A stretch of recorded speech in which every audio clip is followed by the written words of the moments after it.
সবাইকে ঈদ মোবারক। আজকে ছিল শেষ ইফতারি। ইফতারি করার পর এত বেশি মন খারাপ হচ্ছিল। তার কারণ হচ্ছে দীর্ঘ ১ মাস ধরে আমরাও রোজা রাখতেছি, ইফতারি খাচ্ছি। আসলে না আমার কাছে এই জিনিসটা এত বেশি ভালো লাগে যেটা বলার মতো নয়। একটা মাস চলে যে গেল বুঝতেই পারলাম না। যাই হোক এখন তো ঈদের জন্য প্রস্তুতি নিতে হবে। এই তো ঈদের শপিং গুলো আপনাদের সঙ্গে শেয়ার করতে চলে এসেছি। যদিও এখানে কিছু সবার জন্য কেনাকাটা করার চেষ্টা করতেছি সেগুলো আপনাদের সঙ্গে আজকে শেয়ার করব। আমার ভিডিও দিতে অনেকটা লেট হয়ে গিয়েছে যেহেতু আজকে চাঁদ রাত। আর আজকে চাঁদ রাতেই আমি আপনাদের সঙ্গে আমার শপিং গুলো শেয়ার করতে। সো হ্যালো এভরিওয়ান, আসসালামু আলাইকুম। এটা ছিল কয়েকদিন আগের ভিডিও, প্রায় ৩ থেকে ৪ দিন হবে। আমরা দিনাজপুর শেষ যেদিন মার্কেটে গিয়েছিলাম। এখন অলরেডি আমরা গ্রামে চলে এসেছি। এই তো আমরা গিয়েছিলাম প্রয়োজনীয় কিছু কেনাকাটা করতে। যেহেতু রোজা রেখে আপনাদের ভাই একদমই বাইরে কোথাও যেতে চায় না। তবে কিছু তো কেনাকাটা করতেই হবে। সেইজন্য তো বাইরে চলে এসেছি। আর আজকে আমরা মোরসানকে বাসায় রেখে এসেছি। আগের দিন যেহেতু আমি মোরসানের শপিং করতে এসেছিলাম তখন তো ও অনেকটা বিরক্ত হয়ে গিয়েছে। যেহেতু এখন ঈদের সময় না এত বেশি রাস্তাঘাটের অবস্থা খারাপ থাকে যেটা বলার মতো না। মোরসান কিন্তু অনেকটাই বিরক্ত হয়ে যায় যেহেতু ওর ছোট মানুষ না, অতক্ষণ হাঁটতেও চায় না।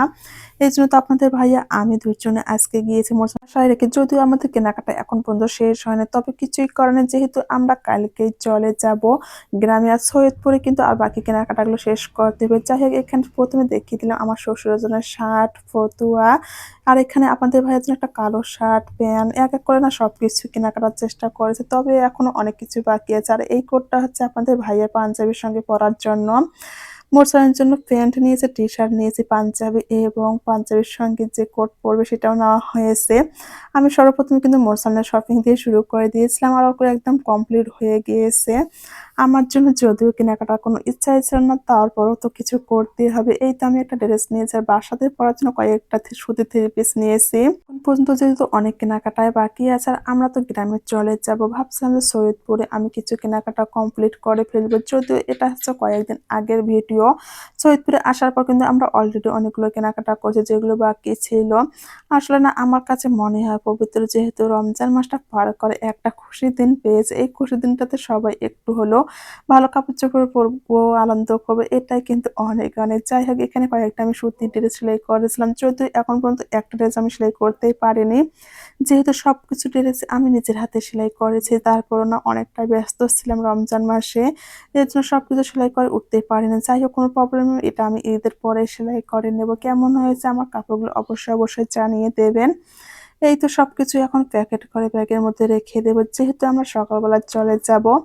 এই তো রাতের মধ্যে সবকিছু আমি শপিং ব্যাগে রেখে দিচ্ছিলাম যেটা যার জন্য সেটা কিন্তু সেভাবে রেখে দিচ্ছিলাম। এভাবে রাতের বেলা সবকিছু একদম গুছিয়ে নিয়েছি। সকালবেলা শুধু রান্নাঘরটা পরিষ্কার করেছি যেহেতু বাসাতে থাকবো না।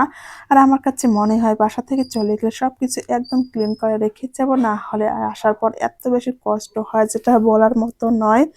যাই হোক সকালবেলা কিন্তু আমি ঘুম থেকে তাড়াতাড়ি উঠে রেডি হয়ে বের হয়ে চলে গিয়েছিলাম। এই তো একে সব কাপড়গুলো আবার গুছিয়ে নিয়েছি। যেহেতু আপনাদের সঙ্গে শেয়ার করছি সবকিছু গোছাতে কিন্তু অনেকটাই সময় লেগে গিয়েছে। আর সবকিছু আমি শপিং ব্যাগে করে নিয়ে নিয়েছি।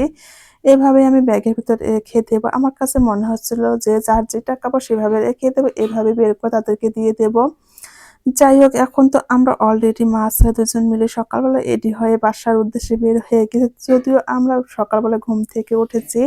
যেহেতু বাসার অনেক কাজ ছিল তারপরও আমাদের কিন্তু ১২টা বেজে গিয়েছে। এই তো আমরা অলরেডি ১২টার সময় বাসে উঠে পড়েছি। এখন আমরা মা ছেলে আল্লাহর নাম নিয়ে বাড়ি যাচ্ছি। সৈয়দপুরে চলে যাচ্ছি যেহেতু আমাদের গ্রামের বাসা সৈয়দপুর। আসলে না নিজেদের গ্রাম, নিজেদের জায়গায় কিন্তু অন্যরকম একটা ভালোবাসা কাজ করে।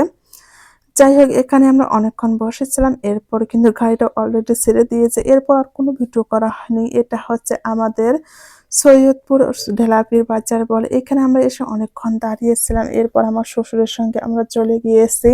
মোরসালের না একদমই দাঁড়িয়ে থাকতেই চায় না। ও তো অনেকটাই বিরক্ত হয়ে গিয়েছিল। তবে কিছুই করে না যেহেতু আমরা আগে এসে পৌঁছেছি। এরপর কিন্তু আমার শ্বশুর এসে আমাদেরকে নিয়ে গেছে। যেহেতু আমরা একটু তাড়াতাড়ি বের হয়েছে। আমাদের বাড়ি আস্তে প্রায় ১:৩০ বেজে গিয়েছে। যেহেতু দিনাজপুর থেকে সৈয়দপুর আসতে প্রায় ১.৫ ঘন্টা সময় লাগে। অলরেডি আমরা বাসায় এসে পৌঁছে গিয়েছি। এর মধ্যে সৈয়দপুরে চলে এসেছি। সবাই ভালো থাকবেন। আল্লাহ